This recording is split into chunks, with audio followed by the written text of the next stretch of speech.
అందరికీ నమస్కారం అండి. రాష్ట్రంలో ఒక ముఖ్యమంత్రి గారు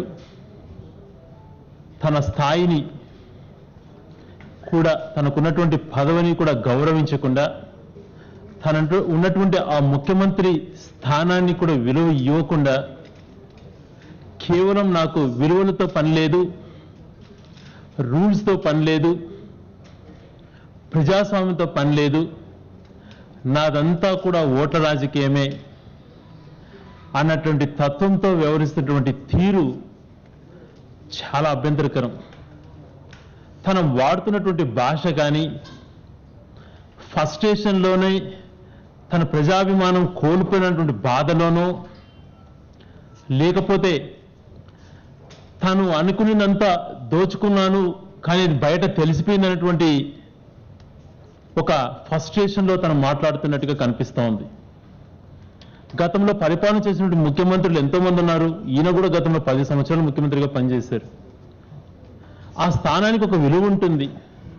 ఆ చైర్లో కూర్చున్నప్పుడు నిత్యంగా ప్రజల సమస్యలు ఏమున్నాయి, ప్రజలకు చేయవలసింది ఏంటి, డే టు డే యాక్టివిటీ ఎలాగుండాలి, ఈరోజు రాష్ట్రంలో పడుతున్నటువంటి ప్రజలు పడుతున్నటువంటి కష్టాలేంది, అందులో మన పాత్ర ఏంది అటువంటి ఆలోచనతో పనిచేయాలి. కానీ అది మర్చిపోయి ప్రజా సమస్యలు కూడా గాలికి వదిలేసి తను రోజు టెలికాన్ఫరెన్సెస్ అని అధికారులతో కాకుండా ముఖ్యమంత్రి స్థాయిలో సెక్రటేరియట్లోనో లేకపోతే పార్టీ ఆఫీసులోకి పోకుండా ముఖ్యమంత్రి ఆఫీసులో కూర్చొని 24 గంటలు పార్టీకి ఓటేయండి అని చెప్పడము, ప్రతిపక్ష నాయకులను టార్గెట్ చేస్తూ తిడుతూ ఉండడం. ఐఏఎస్ ఆఫీసర్లు ఐపీఎస్ ఆఫీసర్లు కూడా ఉంటారు, వాళ్ళతో రాజకీయం చేయకూడదు వాళ్ళ ముందర అన్నటువంటి ఇంకిత జ్ఞానం కూడా ఉండదు. మేము ప్రజలు కడుతున్నటువంటి పన్నులతో జీతాలు తీసుకుంటున్నాం, మాకు ప్రభుత్వాలతో పని ఉండదు, మేము ప్రజల కోసం పని చేయాలా అని ఆలోచన చేసినటువంటి అధికారులతో పని చేయించరు. కేవలం నా ఆలోచనలకు అనుగుణంగా నా పబ్లిసిటీ పెంచే విధంగా మీరు పని చేయండి అనేటువంటి ఆదేశాలు ఇవ్వటం. ఇలాగా ఆ ముఖ్యమంత్రి సీట్ని అగౌరవపరుస్తున్నటువంటి ఏకైక వ్యక్తి చంద్రబాబు నాయుడు గారు. తను స్థాయిని మరిచి ఆ చైర్లో కూర్చొని మాట్లాడుతున్న వీడియో కాన్ఫరెన్సెస్లో కానీ తను వాడుతున్నటువంటి భాషలు, తన సొంత పబ్లిసిటీ కోసం చేసినటువంటి ప్రయత్నాలు చూసి నిజంగా ప్రజలు కూడా అసహించుకుంటున్నారు అన్నటువంటి ఒక్కసారి ముఖ్యమంత్రి గారు గమనించుకోవాలి. దేశంలోనే నేను సీనియర్ పొలిటీషియన్ని, 40 నుంచి 50 సంవత్సరాల ఎక్స్పీరియన్స్ అని చెప్పేటువంటి ముఖ్యమంత్రి ఈ రకంగా వివరించవచ్చా? నీకు నిజంగా ప్రజాభిమానం ఉంటే ఓపెన్గా ఎల్లు. నువ్వు గంటకు ఆ జీవోలు మార్పు చేయటం ఏంది? నిత్యం అనునిత్యం నువ్వు అవి చేయలేవు, చేస్తున్న తప్పని తెలిసినా కూడా మభ్యపెట్టేయడానికి నువ్వు చేస్తున్న ప్రయత్నాలు చాలా అభ్యంతరకరంగా ఉన్నాయి. నిన్న ముఖ్యమంత్రి గారు జగన్మోహన్ రెడ్డి గారు సుదీర్ఘంగా 15 నెలల పైగా పాదయాత్ర చేసి అనునిత్యం ప్రజల కోసం పాటుపడుతున్న ఆ వ్యక్తి మళ్ళీ ఎన్నికలు వస్తాయి కదా, అందులో బిజీ అయ్యేటువంటి అవకాశం ఉంటుంది. ఒక 2 రోజులు తన కూతురి దగ్గరికి వెళ్దాము అటువంటిది వెళ్తే దాన్ని కూడా హవాలా వ్యవహారాల కోసం విదేశాలకు జగన్ పోయాడు అని మాట్లాడడం. నీకు ఎలాగ కుటుంబ విలువలు తెలియవు, నీకు సెంటిమెంట్స్ తెలియదు, మనుషుల భావాలు అర్థం చేసుకోలేవు. నీ పార్టీలోని వ్యక్తులు అనేక మంది చెప్తుంటారు నువ్వు ఒక రోబో అనేసి. ఆ రోబో కూడా నీ యొక్క వ్యక్తిగతం కోసమే పనిచేస్తూ ఉంటుండేది కూడా చెప్తూ ఉంటారు. ఒక కన్న కూతురు ఎడ్యుకేషన్ కోసం కుటుంబ వివరాలు బ్యాలెన్స్ చేసే విధానంలో తను 2 రోజులు పోతే దాన్ని కూడా రాజకీయ కోణంలో మాట్లాడతావా? ఏముంటాయండి లండన్లో వచ్చేటువంటి వ్యవహారాలు? ఈరోజు రేపు ఎనీథింగ్ ఈజ్ ఓపెన్ కదా, మీరు అధికారంలో ఉన్నారు కదా, చేయించినట్టు ఎన్ని చెప్పండి, బయటకు చూపించండి ప్రజలకు. గత 10 నుంచి 15 సంవత్సరాల నుంచి ఇదే కదా మీ టార్గెట్, వైఎస్ ఫ్యామిలీనే కదా. లేని ఉన్నట్టు మాట్లాడుతూ వాళ్ళకి ఏ రకంగా కించపరచాలా అటువంటి దాంట్లో పిహెచ్డీలు చేశారు మీరు. మీ డ్యూటీనే అది. సో నీకంటే ఒక ఫ్యామిలీ కోసం నువ్వేమీ చెయ్యవు. ఇతరులకు రాజకీయాలతో పాటు కుటుంబ వివరాలు కూడా ఉంటాయి, అందులో భాగంగా అయినటువంటిది కూడా మర్చిపోయి నీ విమర్శలు చేయడం సమంజసం కాదు చంద్రబాబు నాయుడు గారు అని చెప్పి చెప్తున్నాం. అదే రకంగా దేశం అంతా కూడా కాశ్మీర్లో జరిగినటువంటి సంఘటన, 42 మంది సైనికులు ప్రాణాలు కోల్పోయినటువంటి ఘటన, కన్నీరు కార్చిన వారు లేరు, బాధపడని వారు లేరు. నువ్వు బాధపడకపోగా విలువల్ని దిగజారుస్తూ ఇమ్రాన్ ఖాన్ గారికి మద్దతు ప్రకటించావు అని అంటే ఏమనుకోవాలి? ఆ సంఘటన జరిగిన దురదృష్టకర సంఘటన నుంచి ఇంకా కోలుకోలేదు భారతదేశం. ప్రతి ఒక్కటి ఏం మాట్లాడతావో అర్థం పర్థం లేకుండా ఈ మాటలు మాట్లాడినందుకు నువ్వు రాజద్రోహం అన్నటువంటిది పాల్పడ్డావా లేదా అని చెప్పి నేను సూటిగా ప్రశ్నిస్తున్నాం. అంటే నీ ఉద్దేశంలో మన జరిగినటువంటి సంఘటన సమర్థించినట్టే కదా మీరు. దేశంలో అన్ని పార్టీలు కలిసి అందరం ఒక నిర్ణయం తీసుకుందాం, చాలా దురదృష్టకర సంఘటన అని చెప్పి ప్రతి ఒక్కరూ మాట్లాడితే మీరొక్కరు, చంద్రబాబు నాయుడు గారు ఒక్కరు ఇమ్రాన్ ఖాన్ సమర్థించినట్టు మాట్లాడతారు. మరి మేము ప్రశ్నించవచ్చు నిన్ను, ఎంత ముడుపులు ముట్టాయి నీకు ఇమ్రాన్ ఖాన్ దగ్గర నుంచి అని చెప్పి. కానీ మాకు అటువంటి సంస్కారం లేదు. నువ్వు చేసినటువంటిది తప్పు అని చెప్పేటువంటిదే మేము చేస్తాం. ఇలాంటి సమంజసమా? అంటే నువ్వు తీవ్రవాదుల కంటే కూడా డేంజర్ ఏమో అనిపించే విధంగా నీ మాటలు ఉన్నాయి. సరైనటువంటిది కాదు. దేశ వ్యవహారాలలో బాధ్యతగా వ్యవహరించాలి. అన్ని తెలిసి కూడా మీరు ఎందుకు ఇంత విచక్షణ కోల్పోతున్నారో అర్థం కావట్లేదు. అంటే ఇటువంటివన్నీ తప్పులు చేసి తప్పించుకోవడం కోసం, లేకపోతే ఏదో పబ్లిసిటీ కోసం డైవర్షన్ పద్ధతులు ఎన్నుకుంటున్నావు. ఎందుకు నీపైన రాజద్రోహం కేసు పెట్టకూడదు అని చెప్పి నేను ప్రశ్నిస్తున్నాను. మేము బీజేపీకి వ్యతిరేకమని చెప్పి ఎప్పటికీ చెప్తున్నాం. పార్టీలు వ్యతిరేకం వేరు, దేశ విషయాలలో వచ్చినప్పుడు ఐకమత్యంగా ఉండాలన్నటువంటి చిన్న ఇది కూడా ఇంకిత జ్ఞానం మీకు లేదు అని చెప్పి తలుచుకుంటుంటేనే మీ మైండ్ సెట్ ఎలాగుంది, ఎలాగ మీ ప్రవర్తన మారిపోతుందో అని చెప్పి మేము కూడా భయాందోళనకు గురవుతున్నాం. 2 రోజుల క్రితం గుంటూరు జిల్లాలో ఒక బీసీ రైతు మీ యొక్క దుర్మార్గ చర్యలతో ప్రాణాలు కోల్పోయాడు. ఆ రైతు ఆత్మహత్య చేసుకునే అవకాశమే లేదు, మా కుటుంబ వ్యవహారాలు బాగున్నాయి, తనను ఖచ్చితంగా ప్రభుత్వమే హత్య చేసింది అని చెప్పి వాళ్ళ సొంత కుమారుడు కానీ వాళ్ళ కుటుంబ సభ్యులు చెప్తుంటే ఒక బాధ్యతమైనటువంటి ప్రతిపక్షంగా ఇది ప్రభుత్వం చేయొచ్చునా అని చెప్పి మేము గట్టిగా ప్రశ్నిస్తే కుల రాజకీయాలు చేస్తామంటావా? ఎవరండి కుల రాజకీయాలు చేస్తుండేది? ఒక బీసీ రైతు చనిపోతే మీ యొక్క ట్రిప్పుల కోసమో మీరు ఆ రైతు పొలాన్ని కబ్జా చేయాలంటే ప్రయత్నంలో భాగంగా మీ ముఖ్యమంత్రి పర్యటనలో భాగంగా తనను నొప్పించి తన ప్రాణాలు కోల్పోయే విధంగా చేసినట్టు మీరు తప్పు చేస్తే దాన్ని ప్రశ్నించకూడదా?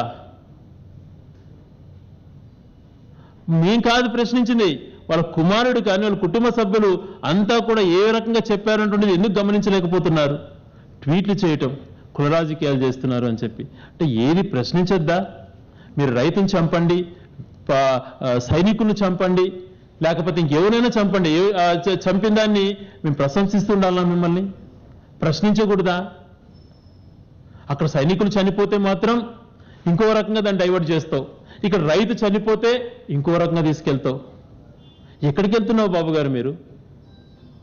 చింతమనేని గారు సమాజం తలదించుకునే విధంగా ఒరే దళితులు ముండాకుడుకలారా అని మాట్లాడతావా?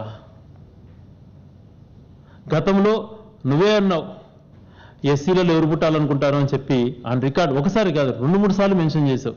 దళితులు ఎవరు పుట్టాలనుకుంటారు, అందరూ ఉన్న స్థాయిలో ఉంటారు. అంటే నీకు ఇంతకాలం నువ్వు రాజకీయాలు చేస్తా మనుషులు అందరూ సమానము అటువంటిది నువ్వు గుర్తించలేకపోతున్నావు అంటే చాలా ఆశ్చర్యకరం.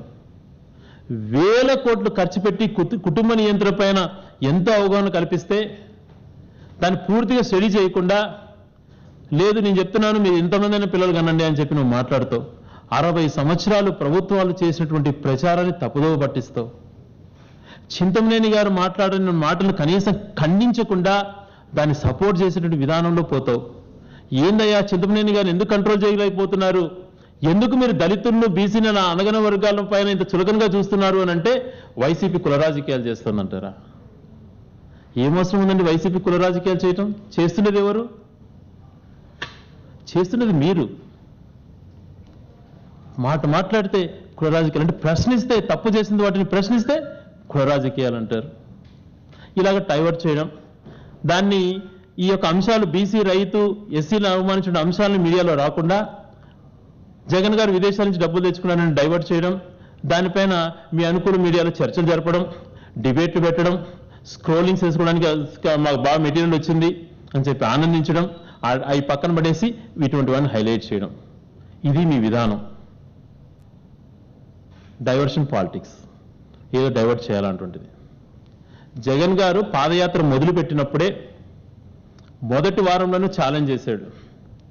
విదేశాలలో కానీ తప్పుడుగా డబ్బులు నా దగ్గర ఏదన్నా ఉంటే 2 వారాలు టైం ఇస్తున్నాను, నెల రోజులు టైం తీసుకోండి, నిరూపిస్తే నేను రాజకీయాల నుంచి శాశ్వతంగా తప్పుకుంటాను, లేదా నువ్వు ముఖ్యమంత్రి స్థానానికి రాజీనామా చేస్తావని చెప్పి ఛాలెంజ్ చేస్తే దాని ఇంతవరకు సమాధానం లేదు. సమాధానం ఉందా? వచ్చిందా ఏ ఒక్కరి దగ్గర నుంచి? కానీ ఎదురుదాడి చేస్తూ వచ్చారు. తను ఛాలెంజ్ చేసి దాదాపుగా 1.5 సంవత్సరం పైగా అవుతోంది. దాని సమాధానం చెప్పుకోక మళ్ళీ ఎన్నికలు వస్తున్నాయని చెప్పి జగన్ గారు అవినీతి ఇట్లా మాట్లాడడం. మీరు అధికారంలో మీ కేంద్ర భాగస్వామ్యంలో 4.5 సంవత్సరం కలిసి పనిచేశారు మీరు బీజేపీతో. మీరంతా ఐకమత్యంగా పనులు చేసుకున్నారు. ఎందుకు ఒకటని నిరూపించుకోలేకపోయారు అని చెప్పి ప్రశ్నిస్తున్నాం. అంటే మీరంతా కూడా దుర్మార్గపు ఆలోచనతోనే ఒక కుట్రపూరితంగానే కేసులు పెట్టినట్టుగా మీకు అనిపించట్లేదా? ప్రజలు అవన్నీ తెలుసుకున్నారు అటువంటి భయాందోళనతో డ్రామా పాలిటిక్స్. మళ్ళీ మీరు బీజేపీని విమర్శించడం, వాళ్ళు మిమ్మల్ని విమర్శించడం, మీ మధ్య రాజకీయాలు మొదలుపెట్టారు.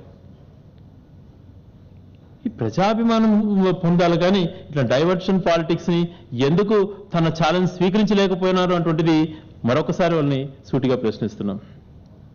ఈ మధ్యన మాట్లాడుతున్నాడు, పార్టీలు మారుతున్నారు, పార్టీలు మారే వాళ్ళంతా కూడా హైదరాబాద్లో వాళ్ళ ఆస్తుల్ని ఉన్నాయని చెప్పి అవతల ప్రభుత్వం టీఆర్ఎస్ భయపడించడంతో వాళ్ళు ఆస్తులు కాపాడుకోవడానికి పార్టీలు మారుతున్నారు అని చెప్పి.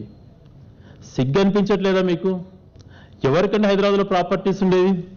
నీ దగ్గర ఉన్నటువంటి క్యాబినెట్లో పనిచేసేటువంటి మంత్రులకి, మీ దగ్గర ఉన్నటువంటి రాజ్యసభ మెంబర్స్కి, సుజనా చౌదరి, సీఎం రమేష్ గారు, ఇటువంటి కమ్మపాటి రామ్మోహన్ రావు గారు, లేకపోతే ఇటువంటి వాళ్ళ వ్యక్తులు అందరినీ, అదే రకంగా నీ దగ్గర పనిచేసేటువంటి పార్టీ కోశాధికారులు కానీ, మీ పార్టీ సభ్యులు కానీ, మీరే దాదాపుగా అర్ధం హైదరాబాద్ని మీ కంట్రోల్లో ఉంది. ఇప్పటికీ ఆస్తులన్నీ కూడా సగం హైదరాబాద్ మీ కంట్రోల్లో ఉంది.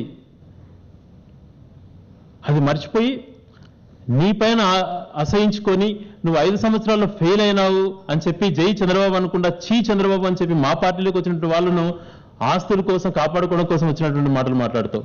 అంటే నువ్వు మా దగ్గర నుంచి తీసుకున్నటువంటి 23 మంది శాసనసభ్యులని నువ్వు బెదిరించి తీసుకున్నట్టు నువ్వు ఒప్పుకున్నట్లే కదా. అలాంటి నీచ సంస్కృతి, నీచ రాజకీయాలు చేసిన అవసరం వైసీపీకి ఎప్పుడు రాదు.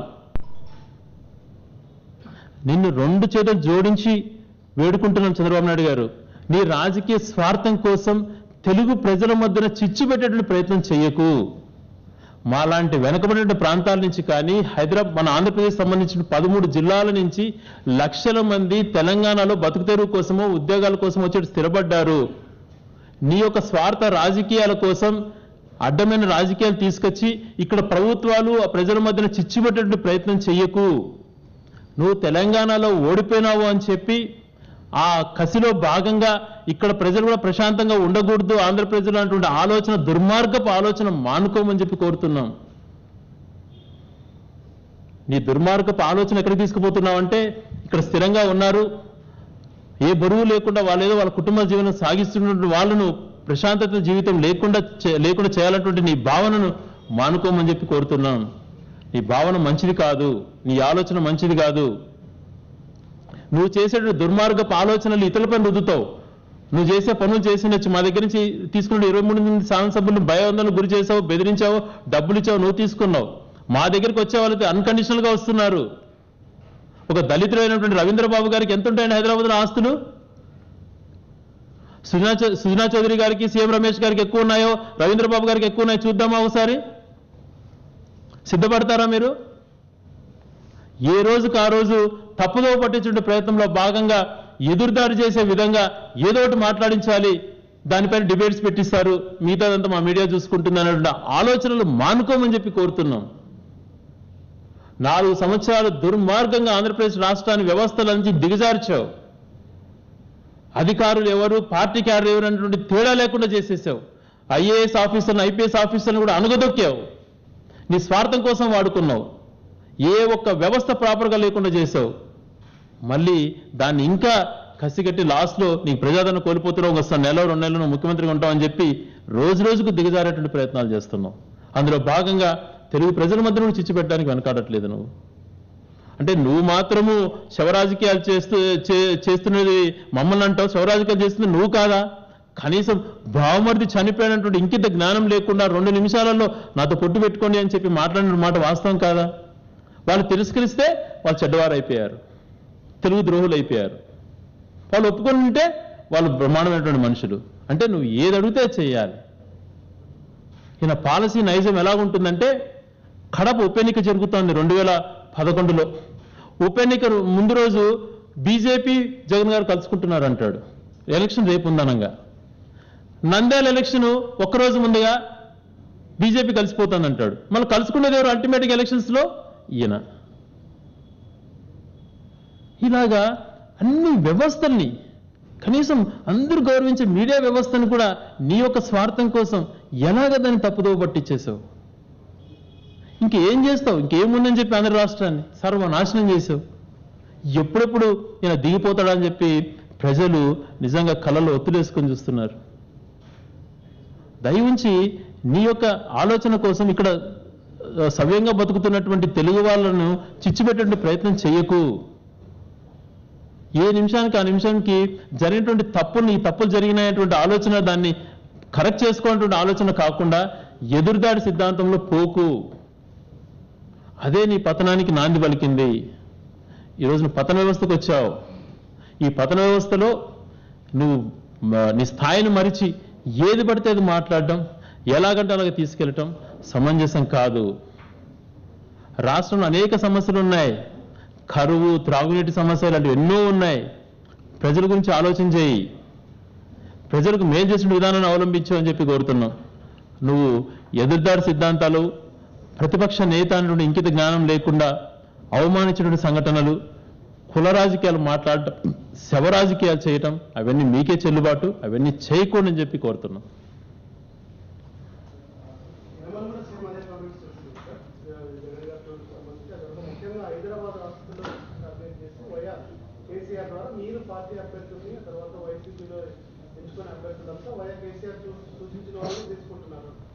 అలా అంటే ఫస్ట్ రావాల్సింది యనమల వియ్యంకుడు ఇద్దరే. యనమల వియ్యంకుడికి, యనమలకు ఎన్ని ఆస్తులు ఉన్నాయో, ఇప్పుడు మా పార్టీలోకి వచ్చినటువంటి రవీంద్రబాబు గారికి ఎన్ని ఆస్తులు ఉన్నాయో ఒకసారి డిక్లేర్ చేద్దామా? వాళ్ళని డిక్లేర్ చేయమని హైదరాబాద్ వాళ్ళకెన్నున్నా వీళ్ళకెన్నున్నా ఇక్కడ బయటపడిపోతుంది. అందుకే నేను చెప్పాను, ఇంతసేపు సుదీర్ఘంగా నేను చెప్పింది ఏంటంటే, తను యొక్క తప్పుల్ని కప్పిపించుకోవడం కోసం, తను చేసినటువంటి తప్పుల్ని ఇది చేసుకోవడం కోసం ఎదురుదాడే తన సిద్ధాంతం అటువంటి ఆలోచనతో పోతూ డైవర్షన్ పాలిటిక్స్ చేస్తున్నాడు చంద్రబాబు నాయుడు. సమంజసం కాదు అని చెప్పి కోరుతున్నాం.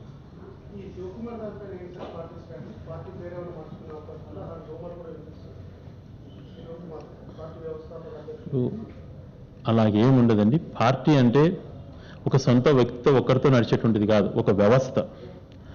అదంతా కూడా ఈరోజు ఒక పద్ధతి ప్రకారం ఇనానమస్గా మా లీడర్ ఉన్నారు, జగన్మోహన్ రెడ్డి గారు ఉన్నారు. దానికి అంతా కూడా ఏదో ఇతరులు రెచ్చగొట్టారు, లేకపోతే తను పడుతున్నటువంటి ఏదో చిన్న ఆవేదనతో తను ఏదంటే అది మాట్లాడుతూ చేసుకుంటూ వస్తున్నాడు.